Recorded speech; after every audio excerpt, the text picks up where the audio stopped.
Be'ezer Hashem, with Hashem's help, we're going to start a new limud over the course of the summer. So for the last few years, we started a shir, a particular lecture series in a certain sefer, a certain book that was written. We started with it's a shir that's been given in Kal Kadisha, Derj Yekut Ra'ed for Viola, here in Montebello, the Yorgon Shabbos, before Mincha. And for the last couple of years, we've learned, the first time we learned the Sefer HaKuzri from Yehuda Halevi, a classic work on Jewish philosophy. And we focused a lot in the past couple of years on the scholars, the great tzaddikim and scholars that lived in Andalus in Spain, in the south of Spain, whether it's Yehuda Halevi and the Kuzri, and then we learned the Rambam Shemaina Prakim, the 8 chapters, and the next year we learned Chavis Alavavis, or Chaim Pekuda, was a little earlier than them. And this year, God willing, we're going to learn a sefer that's not actually a real sefer, not really a book. It's a book within a book, and it's not composed by the author himself. So it's the teachings of the Baal Shem Tov, the Holy Baal Shem Tov. And there is a book that was compiled by a Hasidic Yid, a Hasidic Jew that lived in Warsaw before the war. It seems like a Ger Chassid, also connected to Kamarna, that collected a lot of the teachings of the Baal Shem Tov on the Torah. And the book is called Baal Shem Tov ala Torah, which is basically a collection of teachings of the Baal Shem Tov, following the portions of the Torah. And within that, in the book itself, there is a small little booklet that he calls Amud HaTefilah, the pillar of prayer, which is, he collected the essential teachings of the Baal Shem Tov on davening, on prayer, on Tefilah. So that's what we're going to learn Be'ezer Hashem over the course of the summer. And God willing, after Shabbos, we'll record them, these shiurim, at least some of the highlights. The sefer is called, the booklet is called Amud HaTefilah, the pillar of prayer. And again, it's a collection of the teachings of Baal Shem Tov on davening, on prayer. Truth be told, that amongst all the teachings of the Baal Shem Tov, if we can collect all the teachings of the Baal Shem Tov, the classic text that we have from the Baal Shem Tov, even though the Baal Shem himself, like the Alter Rebbe writes in the Geras HaKodesh, did not write these svarim. They were actually spoken, and they were spoken in the Yiddish language, in the Yiddish vernacular, and they were translated into Hebrew. But classically, there's Kesef Shem Tov, and there's a Sefer Tzivos and Rivosh. These are the classic two texts of the Baal Shem. And then amongst the students of the Baal Shem, in particular, the Taldas Yaakov Yosef Polnoi, collects a lot of the teachings from the Baal Shem Tov in his book, which is the first Hasidic sefer that was printed. And a lot of times he writes, Shamati Memori, I heard from my master, I heard from my teacher. And there's hundreds of places within the Taldas where he says Shamati Memori. That's one classic source of teachings, original teachings of the Baal Shem Tov. Another source is the Degel. Another important source is the Degel Machne Ephraim, who's a grandson of the Baal Shem Tov that collected also, and he writes, Shemaiti, I heard from my grandfather this teaching or that teaching. And then there was other collections from other Talmidim, other students of the Baal Shem, whether it's from the Maranaim or from the Michal Zlotchever. We also find teachings from the Baal Shem Tov himself. So this is a collection. And also another interesting source of teachings from the Baal Shem Tov is from the Kamarna, the Kamarna Rebbe. And a lot of the teachings that we have here in the Amud HaTefilah is also sourced in the Kamarna's teachings, who also has a Messiah, even though he's a little later. He's not in the same generation as the students of Baal Shem, neither from the students of the Magid, but he seems to have a Messiah of teachings from the Baal Shem Tov as well, original teachings from the Baal Shem, the Holy Baal Shem Tov. So these are a collection of teachings, and like I said before, most teachings of the Baal Shem Tov, which is interesting as to an observation of his original ideas, you'll see that most teachings of the Baal Shem revolve around Tefilah, around prayer, how we daven, what happens through davening, through the experience of davening. And davening, prayer, becomes a very essential part of Tefilah, the service of Hashem. Through davening becomes a very essential part of, in general, Chassidus, in general, the teachings of Chassidus, teachings of the Baal Shem Tov and his students. So every week, God willing, we'll try to read one entry we'll try to learn one entry. And the Amud HaTefilah is found within Parshas Noach, within the second portion of the Torah, because the famous teaching of the Baal Shem is Tzoyer Tasel Teva. Teva means an ark, but also means words. Tzoyer means you should make something that's illuminated, whether it's a window or an actual stone. But Tzoyer can also means glansik, something that's illuminated, something that's brilliant, that's sparkling. So Tzoyer Tasel Teva, the Baal Shem says that you should make sure the words that you're speaking, the words of prayer, the words of Torah that you're speaking, should be lichtik, should be illuminated, should be sparkling. So this is why the teachings are generally put into Parshas Noach. But before we start, there's a famous letter that is written, it's quoted in Baal Shem Tov, but mainly the length of the full letter is quoted in the end of a sefer called Ben Peiros Yosef, which is from the Toldos. And the letter is a letter from the Baal Shem that the Baal Shem Tov writes to his brother-in-law, Reb Gershon Kitover. Reb Gershon Kitover was the Baal Shem's brother-in-law. He himself was a great tzaddik, a great makubal. He was part of even before Baal Shem Tov married his sister, he was part of the group that was in the Klois and Bride, the Bride of Klois, which was a very famous, at that period of time, was probably the most important Makom Torah in terms of a concentrated Makom Torah, a place of study. It was headed by Reb Chaim Tzanzer, not Reb Chaim Tzanzer, Divrei Chaim, but the original Chaim Tzanzer, who was a great makubal. It was started by this Klois. Klois was sort of like a kollel, so to speak, like where people would sit and learn for many years. And there was a very strict regimen of how many years they had to learn there, and they only went home once a week, and they slept there. It was a very serious kollel, very serious learning place. Some of the great Gedolei Yisrael of that generation came from the great scholars of that generation, learned in the Klois abroad. For example, the Noida Yehuda and Chaim Rappaport, but the Noida Yehuda's father is actually was one that started the kollel. Anyways, it was considered a very strong Makom Torah. Reb Gershon Kitover was there. This is the reason why we know that the Baal Shem Tov also was in Bride many times, and had a connection with some of the scholars, with Chaim Tzanzer, also even with the Noida Yehuda, with Noida Yehuda's wife. And this was that area. So Reb Gershon Kitover was a very famous couple. The Baal Shem, as we know, is famous. The Baal Shem HaKadosh desired to travel to Eretz Yisrael. Desire to get to Eretz Yisrael. One of the reasons was to meet up with the holy Reb Chaim HaKadosh. And he never made it. He made it to Turkey, and he didn't make any further. There was a lot of obstacles, spiritual obstacles and physical obstacles, which was a manifestation of the spiritual obstacles that he was not able to get there. Besides that, he had a collapse of he had constriction of mind, and he felt in a very lowly state. He ended up returning, and Reb Gershon Kitover went. His brother-in-law went to Eretz Yisrael. So this is the letter that the Baal Shem HaKadosh writes to his brother-in-law, Reb Gershon Kitover. So the letter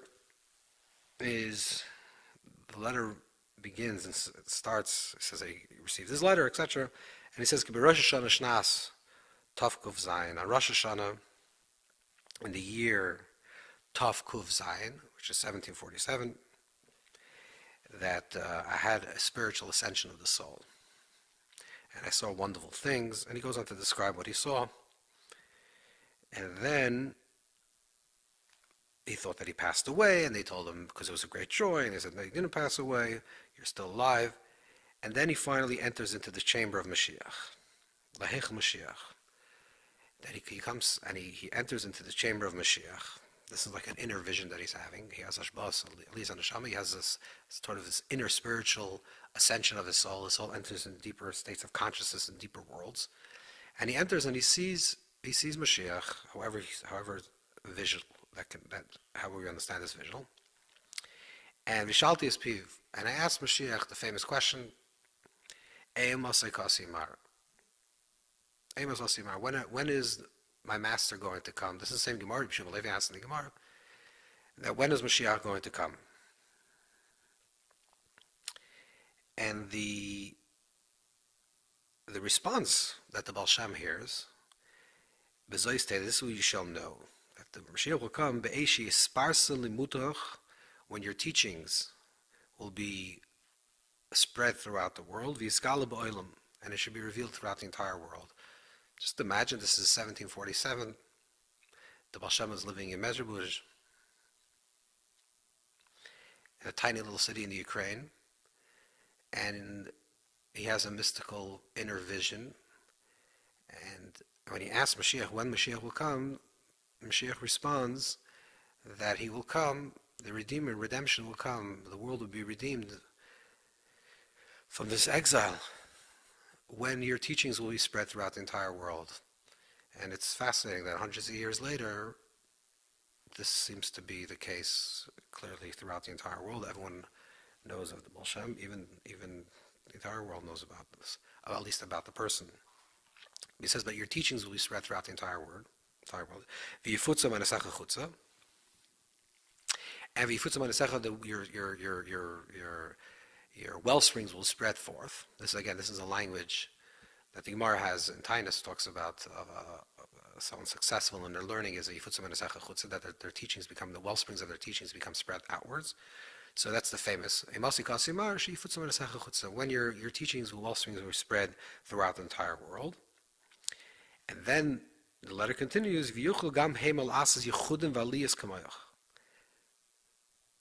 and then everyone will also, at that point, when will Mashiach come? When everyone will able to perform yuchudim, inner yuchudim, unifications of levels of unified consciousness with higher spiritual realms, with divine names, and they will be able to experience the same type of elevations of souls. Now this second part of the letter is less known. The more famous, I should say, part of the letter is when will Mashiach come? When the well springs of the teachings of the Baal Shem Tov will become prevalent and become spread through the entire world. That's one level. Chassidus will become a nachas haklal. Like the Alter Rebbe said, that Chassidus, the teachings of Chassidus will become applicable and relevant and learned by everybody. It's not a particular thing. You don't have to belong to a particular type of a type of Jew to learn Chassidus, but Chassidus is learned by everybody. It's a nachas haklal. That's the one part. The second part of the letter says that people will be able to perform yichudim, which we'll understand what yichudim means. Yichudim is a type of unification, which is the general path of the Baal Shem Tov. Not birurim, not elevation of sparks, but yichudim, unifications. In very, very simple language, it's the difference between sifting out the spark of something positive within the situation or the subject matter or the object that a person is encountering, versus unification means to unify the entire thing and elevate it or reveal it to be part of a close part of divine presence in this world. And everyone will be able to do that and experience these higher levels of soul ascension. Now, the reason why the second part of the letter is not as famous as the first part of the letter, and what does that mean that a person can have these soul elevations, yichudim, is because, like the Rebbe writes a few times in different letters, the Lubavitch Rebbe writes that really it's part of the same thing. When when there is the spreading of Chassidus throughout the entire world, and a person really understands Chassidus in a very deep way, and in a more profound way, and in an experiential way, they are experiencing Aliyas and Neshama, and they're experiencing Yichudim. They're experiencing the ascension of the soul, and they are experiencing Yichudim. We'll understand this much further, Be'ezer Hashem, when we learn further the teachings of the Baal Shem. Before we even get to this, it's very, very important to understand that the teachings of the Baal Shem on Tefilah is amuk, is the deepest of the deep, the highest of the high.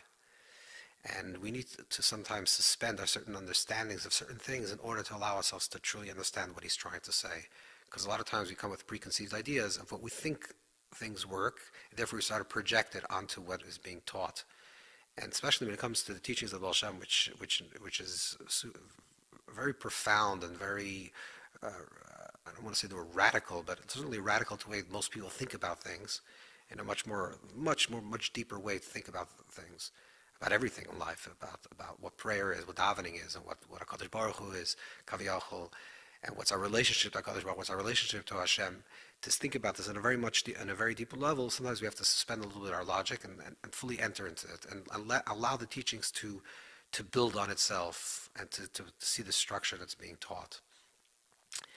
So this is what the Baal Shem, anyways, this is what he hears, and he hears this voice, this Mashiach. Mashiach tells him these two things, and then the Baal Shem says, he's writing this letter to Rabbi Gershon Kitover, and he says that I became very despondent because Vailitzar was in great pain and great anguish. I was thinking, when could this actually happen? This will take many, many years.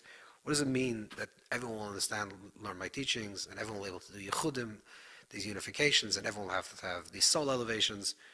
And I thought that this will take, too long, and I was a little bit down and sour.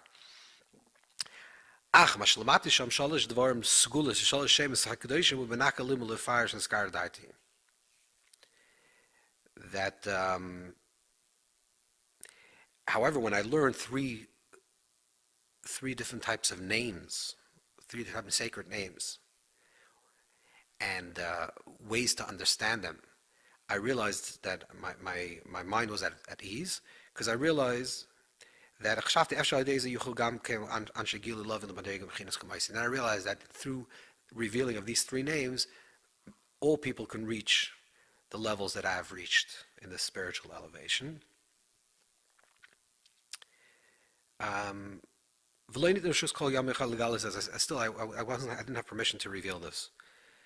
He says that he heard these three things, three ideas, three sacred names, and he realized that with these three names, it'll be very simple for every person to experience a higher level of yichudim, of unifications, and aliyas and neshama. We don't know exactly what these names are, but we'll see soon in the letter. That's probably hinted in the letter. But there is a Messiah, there's a tradition that what the Baal Shem Tov is talking about, what the Baal Shem is talking about when he speaks about these three names, it's something that the Arizal calls in the Priyatz Chaim, also Shar Kavadas, when Ari writes on lighting candles, Shabbos candles, Hanukkah candles. The Ari talks about that the word ner is a candle is 250, and he says there's something that's called the Yichud Shalom, a perfect unity, a perfect yichud, a perfect unification. And that perfect yichud is the yichud, the unification between Shem Hashem, Yud Kei Vav Kei, which is 26, and Shem Eka, which is 21. So 26 and 21 is 47. That's one level yichud. Then there's yichud between Shem Hashem and Shem Elokim, which is 26, is Yud Kei Vav Kei. And Elokim is 86, and 26 and 86 is 112, Yud Abak, Yud Beis Kuf. And then there's Shem Hashem, the name of Hashem Yud Kei Vav Kei, and Aleph Dalet Nun Yud, which is 65, and 65 and 26 is 91. So 47, 112, and 91 is 250, which is the numeric value of the word ner, candle. That's called the Yichud Shalom, the perfect unity, the perfect unification. And some say there's a tradition that what the Baal Shem Tov said that he heard the three Yichudim, three names, the sacred names, Shemus HaKadoshim. It means that when a person learns to miyached, to the unification of these three names, Yud Kei Vav Kei, the name of Hashem with Aleph Hey Yud Kei, which is the name Eka, the name of Hashem with the name of Elokim, and the name of Hashem with the name of Aleph Dalet Nun Yud.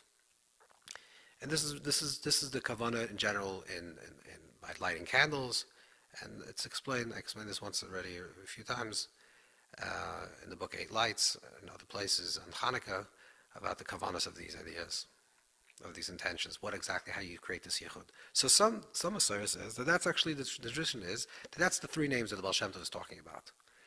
But if you read a little further, there's another way of reading it, because Baal Shem Tov continues and says that this I'm going to reveal to you. That he says,